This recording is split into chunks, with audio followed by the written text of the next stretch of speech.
Telespettatori di Sesta Rete, ben ritrovati con la puntata numero 18 di Penalty, tutto il calcio di cui il calcio vero non parla mai. Oggi una domenica particolarmente importante perché si sono chiusi quasi tutti i campionati dilettantistici con i primi risultati, le prime sentenze e anche le prime partite in prospettiva play-out e play-off. Una domenica un po' particolare perché chiaramente quando arrivano notizie di una squadra importante come quella del Catania che probabilmente oggi ha chiuso la sua parentesi nella massima serie, insomma ci dispiace notevolmente, però noi come tutti ben sanno viviamo atmosfere un po' più dilettantistiche ma non piene di suspense. Salutiamo subito naturalmente la nostra penaltina, colei che nella prima parte ci accompagnerà nei campionati di interregionale e di eccellenza, girone A e girone B, ovvero la splendida Federica Di Benedetto. Ciao Federica. Ciao Ettore, buonasera e ben ritrovati. Sei attorniata oggi da una squadra vincente, ovvero il Città di Valverde. Andiamo subito a salutare intanto il presidente che è proprio accanto a te, ovvero Armando Sapuppo. Buonasera presidente. Buonasera, grazie per l'invito. Complimenti, complimenti, complimenti. Ma grazie, questo insomma lo diremo spesso nella puntata odierna. Accanto a lei il vicepresidente Rosario Laudani. Buonasera vicepresidente. Buonasera a lei, grazie. E naturalmente l'artefice, non soltanto il gruppo dei calciatori, ma anche il mister di questa bellissima cavalcata del Città di Valverde, ovvero mister Luigi La Rosa. Ciao Luigi, ben trovato. Complimenti per lo straordinario successo ottenuto a Valverde. E insieme a te anche il segretario della Città di Valverde, Marzio Gaudioso. Ciao Marzio. Ciao. Ben trovato, ben trovato. Ma dobbiamo anche naturalmente salutare il nostro commentatore ufficiale per quanto riguarda il campionato interregionale ed il campionato di eccellenza, Carmelo Puglisi. Buonasera a te Ettore e buonasera a tutti i nostri telespettatori. Buonasera Carmelo, oggi le prime sentenze, soprattutto nel campionato di eccellenza, carissimo Carmelo. Il campionato di eccellenza di fatto oggi ha chiuso la regular season, tutti i verdetti sono stati emanati e ciò che ancora resta in ballo verrà deciso con i playoff e con i playout. Perfetto, allora a questo punto parola naturalmente alla nostra Federica con i risultati del campionato interregionale. Oggi si è giocata la 13ª giornata di ritorno, oggi 6 aprile 2014. Federica. Agropoli Battipagliese 1-0. Torrecuso Città di Messina 1-1. Cavese Comprensorio Montalto 2-2. Rende Due Torri 0-0. Pomigliano Licata 3-4. Orlandina Noto 3-3. Savoia Nuova Gioiese 2-1. Agregas Vibonese 3-1.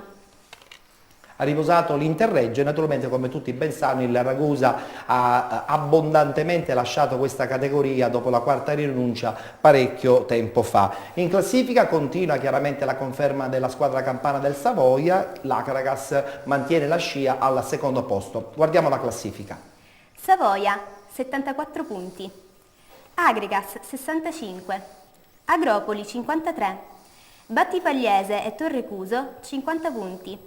Cavese 49, Nuova Gioiese 44, Interreggio 41, Pomigliano e Noto 38 punti, Comprensorio Montalto 37, Orlandina 36, Rende 32, Due Torri 31 punti, Città di Messina 29, Vibonese 28 punti, chiude la classifica Licata a 19 punti. Ricordiamo che in questa classifica la Cavese, l'Interreggio e la Battipagliese hanno un punto di penalizzazione, il Licata ben 3 punti di penalizzazione. Come ho anticipato proprio in apertura prima dei risultati della giornata odierna, il Ragusa è stato eliminato dopo la quarta rinuncia.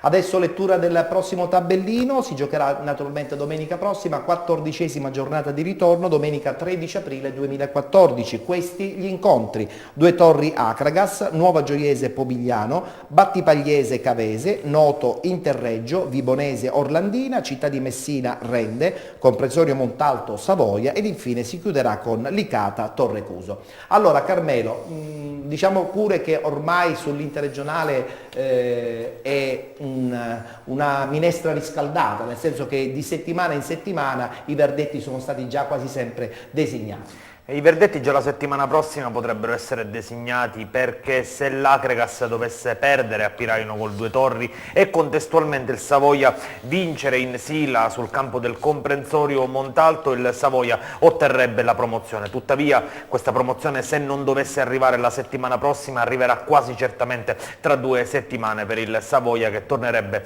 nella Serie C unica. Per il resto giochi ormai quasi fatti, Ettore, anche per quel che concerne la zona play-out. L'Orlandina pareggia in casa il derby siciliano con il Noto, il Due Torri rende, però non si fanno del male e quindi i distacchi rimangono pressoché invariati. Buon punto esterno anche per il Città di Messina sul campo del Torrecuso, ma ormai sia per il Due Torri e sia per il Città di Messina i play-out sembrano inevitabili. L'ultimo plauso lo merita il Licata, che spugna il campo del Pomigliano d'Arco. Licata praticamente già retrocesso, ma che sta onorando veramente alla grandissima questo torneo. E siamo contenti perché insomma quando una squadra siciliana, seppur in grossissime difficoltà, continua a giocare, è la dimostrazione che su tutti naturalmente trionfa il concetto del calcio e della sportività. Presidente, un campionato interregionale un po' particolare, perché soltanto l'Agragas ha cercato sino all'ultimo di tenere testa alla squadra campana, a dimostrazione che comunque il progetto Agragas è un progetto importante. Sì, la squadra allenata da Pino Rigoli, le squadre allenate da Pino Rigoli si trovano sempre in un momento di splendore, e lui da quando si è messo nel calcio che conta ha sempre fatto bene. Ha sempre fatto da bene, quando i risultati lo hanno sempre accompagnato per qualità e anche per organici importanti. Esatto, e poi è andato in piazze importanti che contano, non per ultimo l'Agragas. E su questo Licata che onora il calcio un plauso, anche se chiaramente il prossimo anno non disputerà il campionato interregionale. Certamente, però il Licata è sempre un grosso centro che ha modo di potersi prendere questa rivincita verso i campionati minori. È vero, è vero, è vero. Va bene, allora a questo punto ci dobbiamo fermare. Vogliamo anche ricordare una cosa molto importante, che da questa settimana la nostra trasmissione, così come l'intera TV Sesta Rete, è visibile anche attraverso lo streaming, quindi se volete potete seguirci anche attraverso il sito www.sestarete.org, in diretta anche la trasmissione Penalty, tutto il calcio di cui il calcio vero non parla mai. Parola a Federica per il lancio pubblicitario. Sì, Ettore, adesso abbiamo un brevissimo stacco pubblicitario. Rimanete con Penalty.